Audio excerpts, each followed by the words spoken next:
My name is Sandra. I grew up in a small village near the river.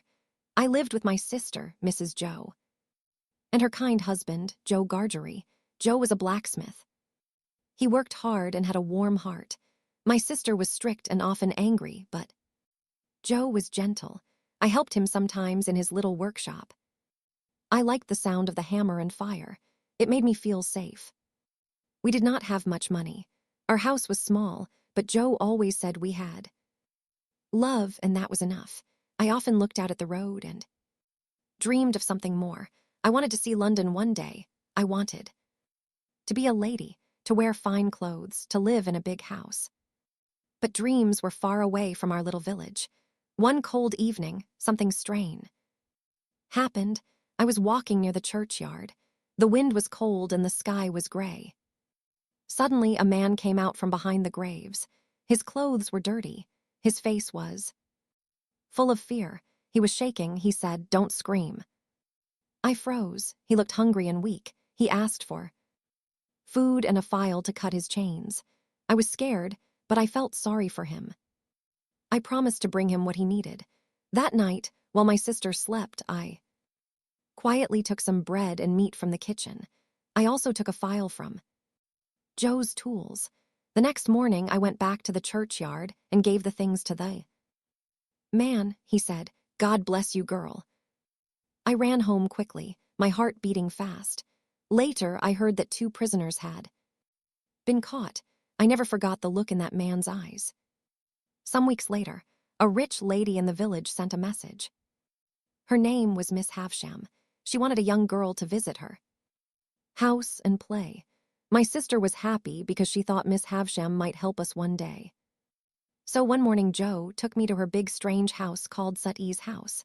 The house was old and dark. The windows were closed. A servant led me inside.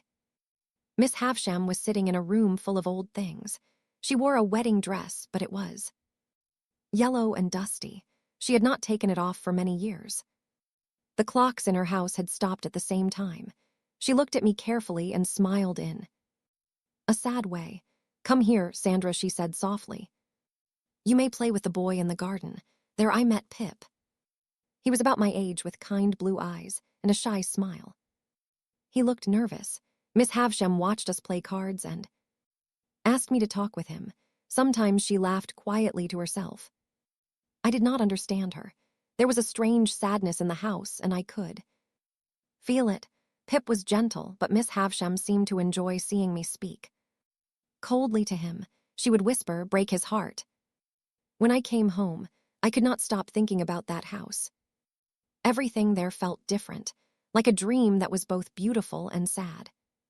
Miss Havsham asked me to come again. I went many times after that. She gave me fine dresses to wear and taught me how to walk and speak like a lady. She said I was meant for something higher, but Joe did not like it. He said, "You're kind and good as you are. Sandra, don't let rich people chain your heart." I smiled at him, but deep inside I wanted to be more. I wanted people to look at me and see someone important. One day, Miss Havsham told me, "You must learn to be proud. Sandra, the world is cruel. Never let your heart be weak." Her words stayed with me. I did not know. She spoke from her own pain. Years passed. I grew taller. Miss Havsham sent me to a fine school. I began to forget the smell of Joe's workshop and the warmth of our small home. When I visited the village, Joe's hands looked rough and his clothes simple. I felt different. I loved him, but I also felt far away from him. Then something happened that changed my life forever. One evening, a lawyer came to our house. His name was Mr. Jaggers. He looked serious and cold. He said, "Mrs. Sandra, you have a great expectation. A secret person has given you money. You will be educated as a lady in London." I could not believe it. Me, a lady in London. My sister was shocked. Joe smiled sadly. "I'm happy for you, Sandra." He said, "Don't forget us." I packed my things the next morning. Miss Havsham hugged me lightly and said, "Remember what I taught you." Pip stood near the door. "Quiet," he said. "I'll miss you." I smiled, but I did not know what to Say, my heart was full of dreams. I thought my life would soon be perfect. I thought I would never feel small again. But as I left the village and looked back at Joe's little house, I felt something inside me twist softly, like a string being pulled. I did not know why, but it hurt a little. Maybe it was love. Maybe it was goodbye. That night on the road to London, I watched the moon from the carriage window. I whispered to myself, my life begins.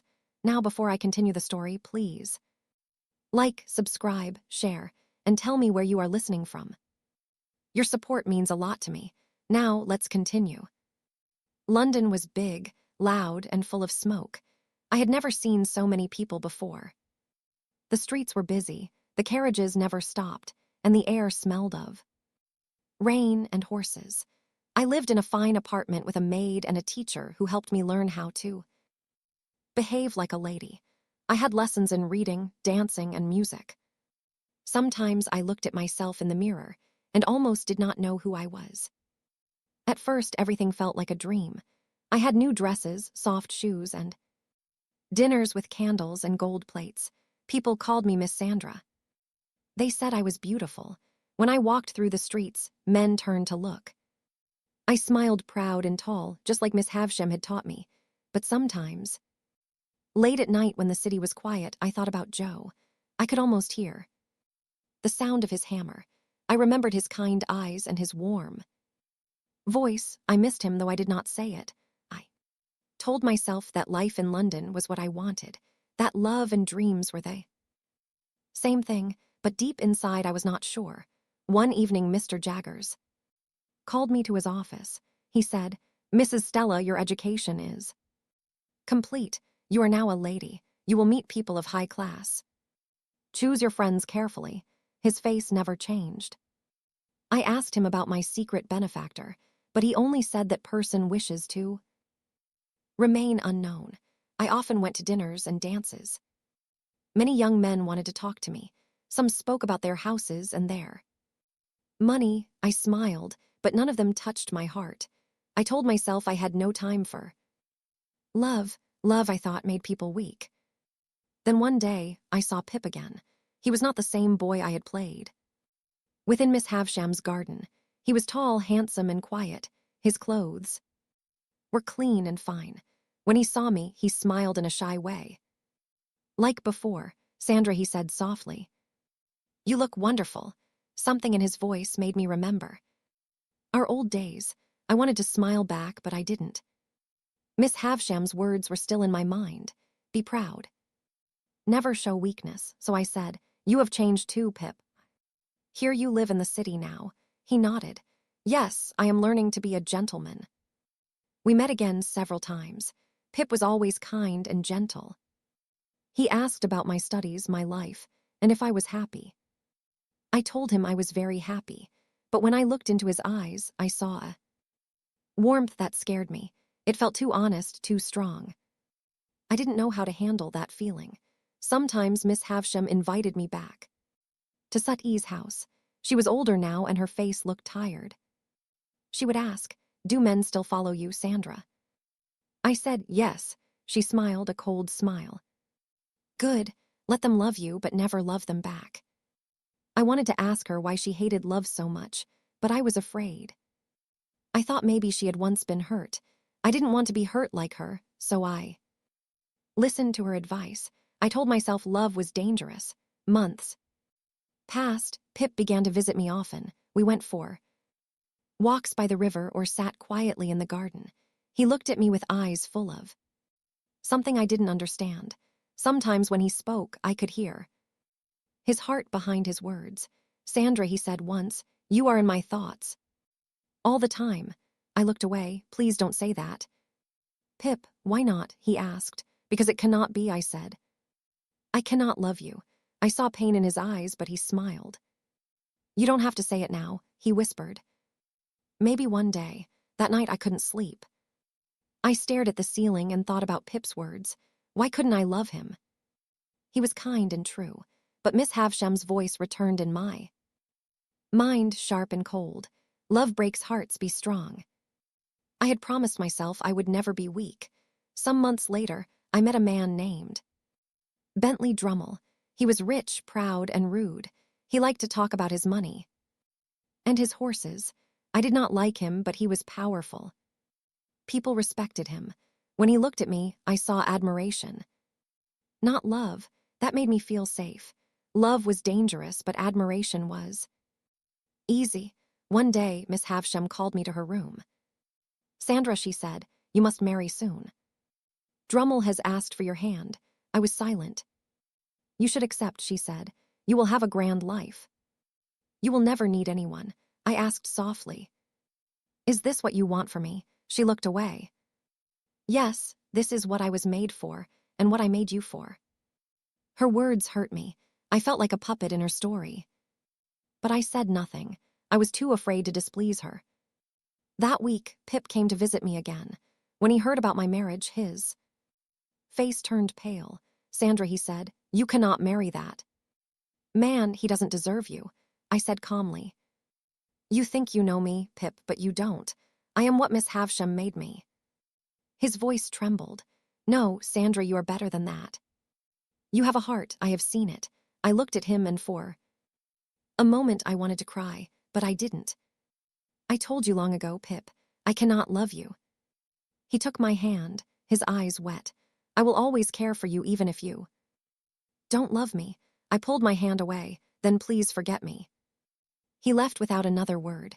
I stood there cold and proud, but inside something broke quietly. I did not know what it was. Then, after that, I married Bentley Drummle. The wedding was big and full of guests. Everyone smiled, but I felt nothing. The church bells sounded far away, as if they rang for someone else. When I looked at my husband, I saw no kindness in his eyes. I told myself I didn't need kindness.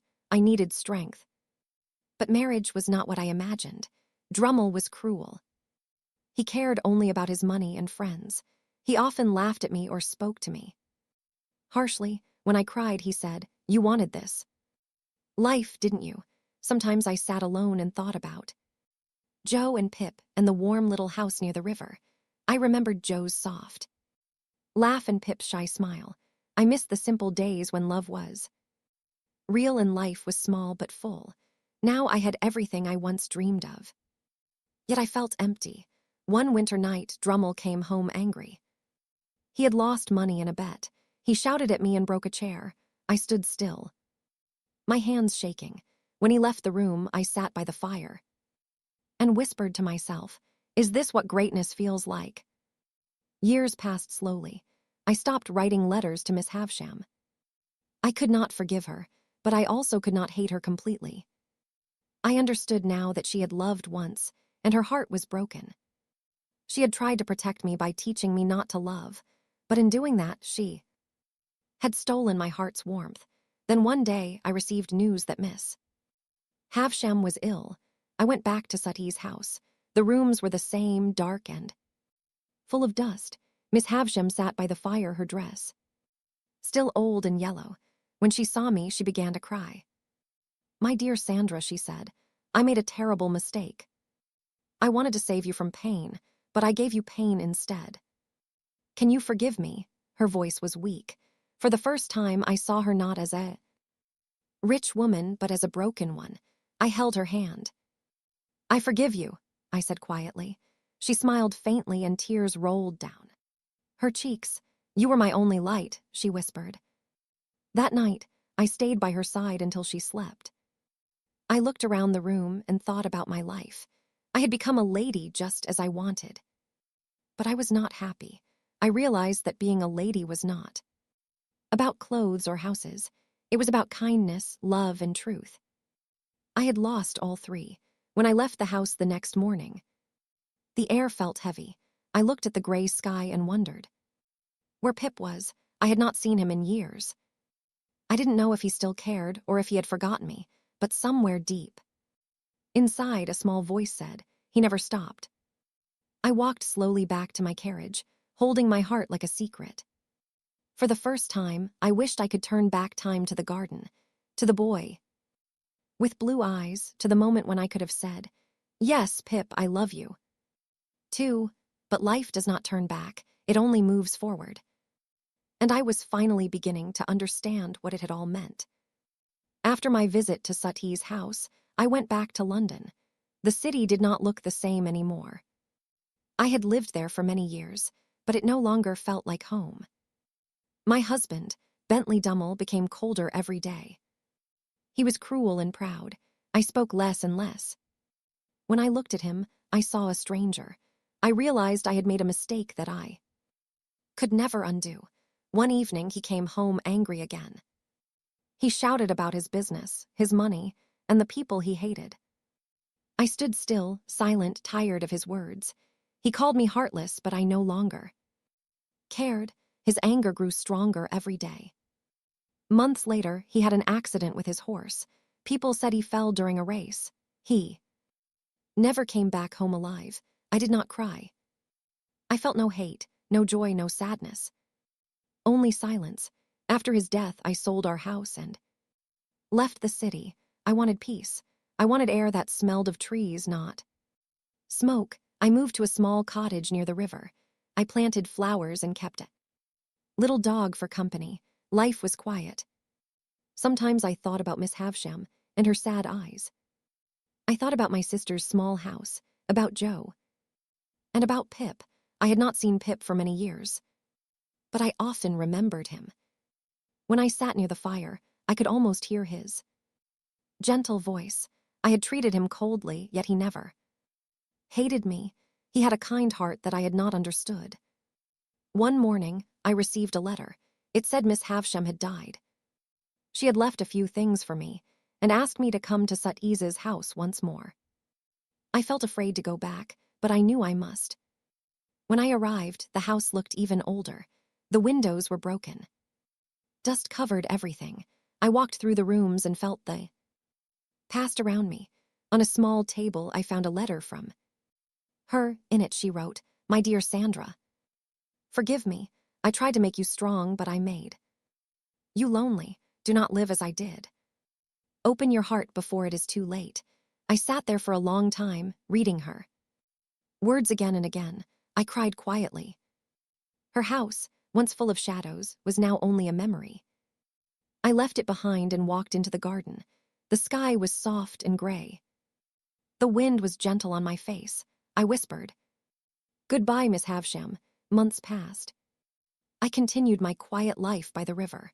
One afternoon, I decided to visit my old village. When I arrived, nothing looked the same. The people were older. Some houses were new, others gone. But Joe's little house still stood warm and clean. Joe was outside working with his tools. When he saw me, he smiled kindly. He was older now, but his smile was still the same. "Mrs. Stella," he said softly, "it's been a long time." I told him I had come to see how he was. He said he was happy, though life had not been easy. His wife had passed away, and he now lived with his son, a kind little boy who looked a bit like Pip. When I heard that name, my heart beat faster. "Do you ever see Pip?" I asked quietly. Joe smiled. "Yes, now and then. He went abroad some years ago. He helps others now. He's done well." I felt something warm and sad at the same time. Pip had gone on with his life. Maybe he had forgotten me. Maybe he had found someone new. I told Joe I was glad and left before evening. As I walked through the fields, I remembered the time when Pip and I played as children in Miss Havisham's garden. I remembered his laughter and his shy eyes. I wished I could see him just once more. Time passed, and I grew used to living alone. My days were peaceful. But sometimes, when the sun set, I would look at the water and think of all that had been lost because of pride. Then one quiet afternoon, as I was walking near the old Sati's house, I saw someone standing there. The house was gone now. Only bricks and grass remained. The person turned around and I stopped. It was Pip. He looked older, thinner, but kind as ever. When he saw me, he smiled. I felt my eyes fill with tears.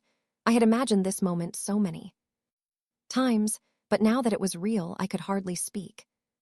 "Sandra," he said gently, "it's been a long time." "Yes," I whispered, "a very long time." We stood for a moment saying nothing. The evening light fell softly on the ground. Pip looked at the empty place where Miss Havsham's house once stood. Strange, he said. It all feels like a dream. I nodded. A dream that hurt us both. He looked at me kindly.